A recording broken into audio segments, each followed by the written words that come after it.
Ladies and gentlemen, please welcome Chief Customer Officer, Salesforce.com, Jim Steele. Good afternoon, everybody. Everybody wide awake? You obviously weren't out too late last night at the parties I was at, but it wouldn't matter anyway because this is going to be a very exciting presentation. This is the only non-product keynote that we have this afternoon, and it's because of the feedback that we've received from all of you. Our customers, all of you have asked us to do a special session on the SMB space to help you figure out ways to be more productive and to help grow your business. So this is designed to focus on you and your business and helping you. And I am delighted to introduce our speaker, but first I'm going to show you the agenda here for the afternoon because this is the second to the last keynote track for the day. So are we showing an agenda slide? It's up there somewhere. Well, no, I guess we're not. So after this, there's only one more to go. I believe it starts at 3 o'clock. But let's not worry about that because this is about SMB. And yesterday, you saw Hilarie McAdams. She was the first of the Salesforce execs to have the challenge of following Mark as a keynote speaker, which is never fun. I guarantee it'll be a lot easier for her today following me. But please welcome Hilarie McAdams, our president of the commercial business unit at Salesforce. Hilarie, woo! Thank you very much, Jim. Thank you.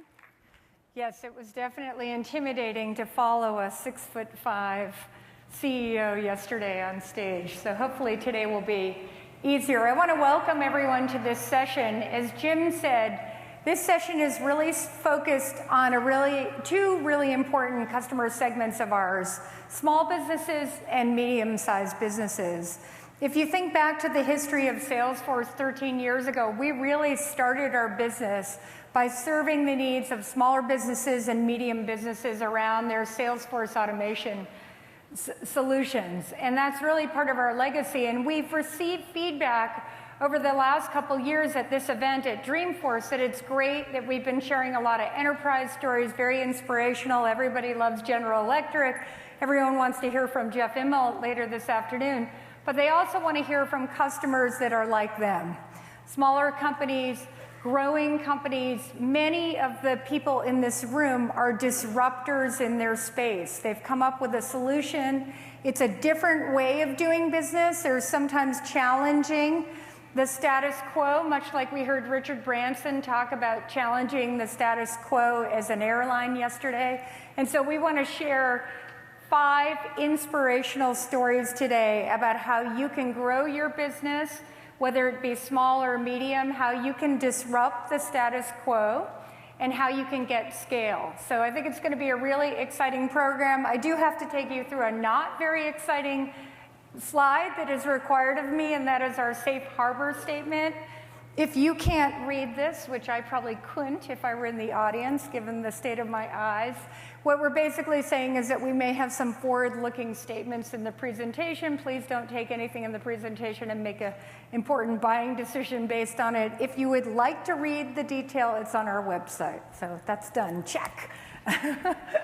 So to start off the program, I thought it would be really fun to inspire everybody with a video from a customer of ours in Europe, a customer who came up with a cool piece of technology that's actually based on fabric that's used in sporting goods or athletic clothing. That seems to be my theme of this conference. Rossignol yesterday, sporting today. And I want to share with you how they've built their business using Salesforce. So let's roll the video, please.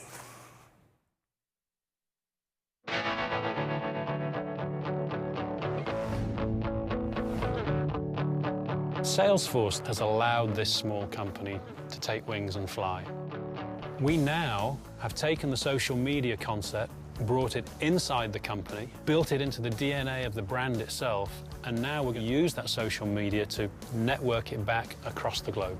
So PlayerLayer are technical luxury. with premium quality performance garments and fabric with classic styling. There's a massive growth. Performance garments in general, in the last 5 years, we consider ourselves as being pioneers of it, with elite construction and producing technical luxury. They had found a niche market of supplying this fantastic product to elite athletes, mostly pro athletes. It was a great opportunity, but maybe needed some direction. What Joe gave us was big business thinking in a small business. One of the first things he said is we needed a CRM system because we had all the data, we had no way to look at it. All customer data that we were gathering, we were putting into Excel spreadsheets, which had so many limitations. For us, it wasn't effective. So what's brilliant for me with Salesforce is that it's intuitive. We are able to interrogate the data, run forecasts, run reports, and really maximize opportunities that are out there by being more efficient with the data. There are so many things that we can do and places we can get to, and we're not restricted by software because of the fact we've got Salesforce. It gives us access anywhere, anytime, any part of the globe, any countries we go into, because of the nature of the fact that it's in the cloud and we've always got access to it. But we needed to know more, especially as we move into new countries. And what social media has allowed us to do now is to understand so much more about the person. Being social is crucial to our growth. We now understand more, not just about the email address and phone number of a contact and where they may be from, but also their interests, the things that they like, the things that they do, but real time as well, the things that they're doing, the things that they're going to do.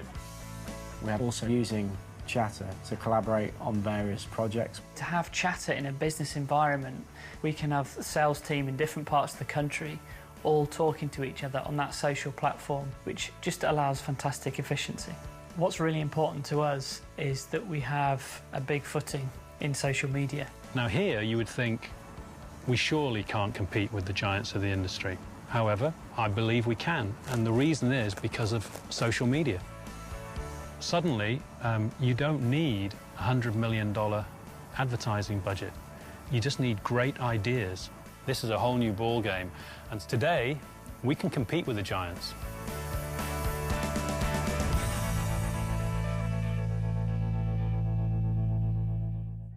Incredible video. Such a great story. Today we can compete with the giants. That brings it home.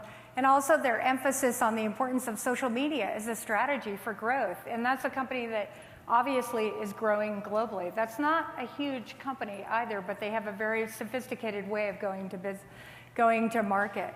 So our mission over the last 13 years has been to be the cloud computing driver, catalyst, and evangelist, and sometimes the provocateur of this concept of cloud computing. And it's always helpful, I think, for the audience to remember what our original inspiration was even before we started the company 13 years ago. And that was buying a book as a consumer on Amazon.com. Our CEO, Mark Benioff, bought a book on Amazon.com and asked himself a very simple but important question, which was, if it's this easy to buy a book on Amazon.com, and remember that's an e-commerce experience, why can't business software be this simple? So think about it, browser-based, in the cloud, you see what you want, you order what you want, and then it shows up on your doorstep. And that was the inspiration for this company. That has created a revolution, I would argue. It has created a whole new category that has helped businesses of all sizes be successful. So we've seen a lot of different trends, and I know we showed this yesterday during the keynote, but I wanted to point out a couple really important trends that I think have made a big difference for every person in this room, which is there was 30 years of technology advancement, and then there were some huge breakthroughs. And those breakthroughs at the foundation was cloud computing. The first breakthrough was the consumerization of applications. And that's really where you see the Amazon.coms of the world, the Googles of the world come out with a consumer experience that really did prompt that question, why can't enterprise software or business software be this easy?